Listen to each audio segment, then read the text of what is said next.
تازہ ترین ویڈیوز کے لیے چینل کو سبسکرائب کر کے بیل آئیکن اور آل نوٹیفیکیشن پر کلک کریں تاکہ آپ کو ملے ہر اپڈیٹ سب سے پہلے۔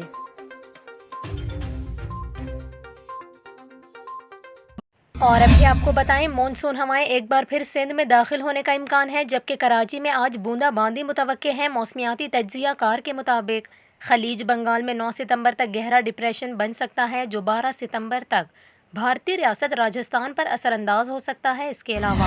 موسمیاتی تجزیہ کار کا یہ کہنا ہے کہ سسٹم کے زیر اثر مونسون ہوائیں ایک بار پھر سندھ میں داخل ہوں گی، جس سے تھر پارکر، نگر پارکر اور اطراف میں 13 سے 15 ستمبر کے دوران بارشوں کا امکان ہے۔ دوسری جانب محکمہ موسمیات کا یہ کہنا ہے کہ آئندہ 24 گھنٹوں کے دوران کراچی کا مطلع جزوی ابرآلود رہنے اور بوندا باندی کا امکان ہے، جبکہ کراچی کا کم سے کم درجہ حرارت 27 ڈگری سینٹی گریڈ ریکارڈ کیا گیا ہے۔ اس کے علاوہ محکمہ موسمیات کا یہ بھی کہنا ہے کہ خیبر پختونخوا میں بارشوں کا نیا سلسلہ کل سے شروع ہونے کا امکان ہے، جو کہ وقفے سے بدھ تک جاری رہ سکتا ہے۔